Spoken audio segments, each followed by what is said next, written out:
এই 5 জন নির্বাচন কমিশনার তাদের প্রতি শ্রদ্ধা রেখে বলছে, এই 5 জন নির্বাচন কমিশনার হচ্ছে আউয়াল মার্কা নির্বাচন কমিশনার। এই নির্বাচন কমিশনার যদি আজকে সততার সাথে তারা দায়িত্বটা পালন করত, তারা যদি বাইশ না হয়ে যেত, তাইলে বার পরবর্তী থাকতো, বিনা ভোটে নির্বাচন আন্দোলন বাড়ানো হতো না। আমরা আজকে তো দাবিটা উত্থাপন করছিলাম, সেই দাবি হচ্ছে গতবারের যে আউয়াল মার্কা 5 জন নির্বাচন কমিশনার তাদের নাম আমি ইতিপূর্বে বললাম, এই 5 জনকে একজনও রাখা যাবে না।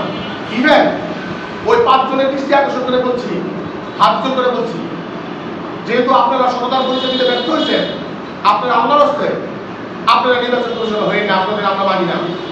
কিন্তু অত্যন্ত দুঃখের বিষয়, এই 5 জনের মধ্যে থেকে 4 জনের নাম বাদ দিলেও অ্যাডভোকেট আজিজুর রহমান মোল্লাকে রাখা হয়েছে। তার মানে কি? নির্বাচনের কারচুপি করার একটা প্রয়াস। অ্যাডভোকেট আজিজুর রহমান মোল্লা যদি নির্বাচন কমিশনার থাকে, তাহলে নির্বাচন সুষ্ঠু হওয়ার কোনো সম্ভাবনা নেই। নির্বাচন সুষ্ঠু হয়ে তৈরি অবশ্যই অ্যাডভোকেট আজিজুর রহমান মোল্লাকে বাদ দিতে হবে। আমরা বিএনপি সমর্থন করি, ঠিক আছে, কিন্তু যেই লোকটা সব সে আমার বিরোধী দলে হইল, ব্যক্তিগতভাবে আমরা বলতে চাই, আমরা তার সামনে নাম মানে যতবার নির্বাচন হয়েছে, নির্বাচনের সময় অ্যাডভোকেট মাহবুবুর রহমান মাসুম যতবার নির্বাচন কমিশনার হিসেবে দায়িত্ব পালন করছেন, নির্বাচন সুষ্ঠু হয়েছে। যদিও আমাদের একটা রাজনৈতিক মতাদর্শ আছে, আমরা বিএনপি সমর্থিত, সে অন্যদল সমর্থিত, কিন্তু তারপরও মাহবুবুর রহমান মাসুম সাহেব যেহেতু একটা সুষ্ঠু নির্বাচন নারায়ণগঞ্জ কয়েকবার উপহার দিচ্ছে, আমরা আহ্বান করছি মাহবুবুর রহমান মাসুমকে নির্বাচন কমিশনার হিসেবে অন্তর্ভুক্ত করার জন্য, কিন্তু সেটা তারা মানে না। সম্পূর্ণ স্বৈরাচারী কায়দায় সাখাওয়াত হোসেন খান বার্তাকে যেভাবে ধ্বংসের খেলায় মাপছে, বার্তা যেভাবে ধ্বংস করতেছে, এটা মেনে নেওয়া যায় না। পাবলিক অনেক আইনজীবী আছে, ভয়ে মুখ করতে পারে না, প্রতিবাদ কিন্তু সবাই করে না। আপনারা জানেন, প্রতিবাদ সবাই করে না। আইনজীবীরা এমনিতে আইনজীবীরা খুব পোলাইটলি চলাফেরা করে, খুব আত্মসম্মান বুক দিয়ে চলাফেরা করে। প্রতিবাদ করতে আমাদের যে মূল দাবিটা হচ্ছে যে গতবারের যে আউয়াল মার্কা নির্বাচন কমিশনার ছিল 5 জনের, 5 জনকে বাদ দিতে হবে। আমাদের দাবি করবে কিন্তু তারা 4 জন বাদ দিচ্ছে, কিন্তু আজিজুর রহমান মোল্লা সাহেবকে বাদ দেওয়া হয় নাই।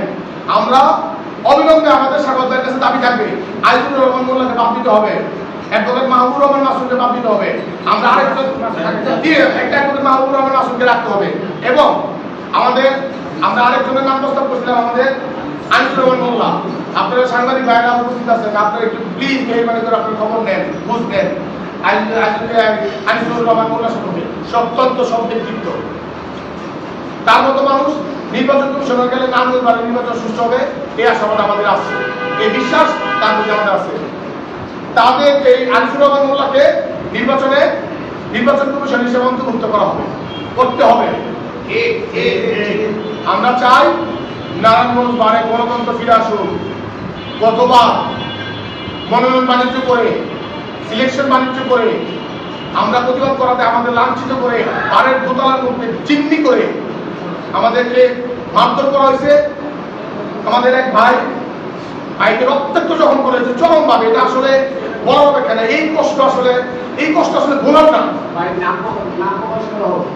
নাম প্রসঙ্গ তখন ছিল আমার সাখাওয়াত ভাইয়ের নেতৃত্বে, সাখাওয়াত ভাই অ্যাডভোকেট আনোয়ার প্রধান সহ আরো অনেকে ছিল, কিন্তু মূল লিডিংটা দিচ্ছে সাখাওয়াত ভাই, এবং সাখাওয়াত ভাই জুনিয়র হিসেবে সাখাওয়াত ভাই আনোয়ার প্রধানের সমর্থন করছে। ইভেন আরেকটা বিষয় বলি, নির্বাচনের বিষয়টা তো বললাম, বিপিডিপি নিয়োগের ব্যাপারে যথেষ্ট নিয়ম হয়েছে। সাখাওয়াত ভাইয়ের প্রত্যেকটা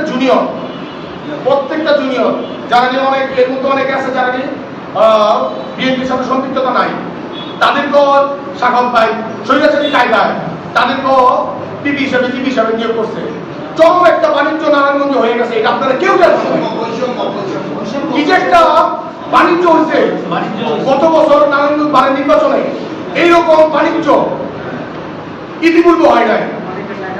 আওয়ামী লীগের সময় নির্বাচন অনিয়ম হয়েছে, এটা সত্য, কিন্তু বিরামনে নির্বাচন হয় নাই, বাণিজ্য হয় নাই। এইবার বাণিজ্য হয়েছে। আপনি একটা জিনিস চিন্তা করেন, আমাদের বারের নির্বাচন 1 বছরের মেয়াদে আমাদের বারের নির্বাচন হয়। তাদের মধ্যে তারা একটা অন্যায়ের একটা চিন্তা ভাবনা তাদের মাথায় ছিল, যে আগামী 4 মাস নির্বাচন পিছিয়ে দেওয়া কেন? আমরা নির্বাচন পিছিয়ে দিলে মানবো না। গতবারের মতো যদি নির্বাচন কমিশনার নিয়োগ করা হয় আমরা মানবো না। গতবারের নির্বাচন কমিশনার যেটা হয়েছে ভাষায় প্রকাশ করার মতো না। আপনারা দেখেন গতবারের নির্বাচন কমিশনের যে শিডিউলটা, আমি আপনাদের একটু বলি, শিডিউলটা আমার কাছে আছে, গত বছরের শিডিউল এটা। এই শিডিউলটা গত বছরের শিডিউল। কি পরিমাণ টাকা আত্মসাৎ করা হয়েছে একজনের কাছ থেকে এই শিডিউলের মধ্যে। হয়তো দেখেন নির্বাচন কমিশনারের প্রত্যেকজনের স্বাক্ষর আছে। এখানে দেখেন সব হিসাবে 30,000 টাকা। একটা মনোনয়ন ফর্মের দাম 1 টাকা, 1 টাকা একটা ফর্ম। এই ফর্মটা আমরাই ফটো তুলে নিয়ে আসছি। আমাদের ফর্মও দেওয়া নেই, আমাদের বলছে ফর্ম একটা দিয়ে দিচ্ছে, 10টা 20টা করে ফটো নিয়ে এসে আপনারা নিজে এটা ফিল আপ করে আপনারা জমা দেন।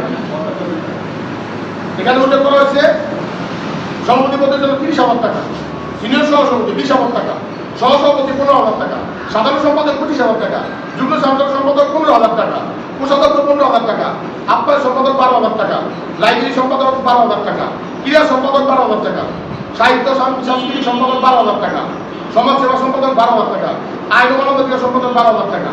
সদস্য প্রতি পদের জন্য আমাদের সদস্য 5 জন, 5 জনের মধ্যে এক একটা পদের জন্য সদস্য 8,000 টাকা দেবে।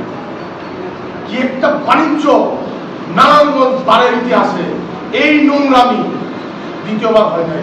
আমরা লজ্জিত এবং মর্মাহত। এবং যেই কর্মকাণ্ড বর্তমানে নারায়ণগঞ্জ ভারে চলতেছে, বিএনপির ইমেজ দুলিশাত হয়ে গেছে। এখন বিএনপির যে একটা ইমেজ ছিল সেই ইমেজটা স্বাগত হোসেন খান দুলিশাত করেছে। তাই আপনারা সাংবাদিক ভাইরা আছেন, আমাদের আওয়াজ পৌঁছানোর জন্য আপনাদের চাইতে মাধ্যম কোনো ওয়ে আমাদের নাই, তার কারণে আপনাদের আহ্বান করছি।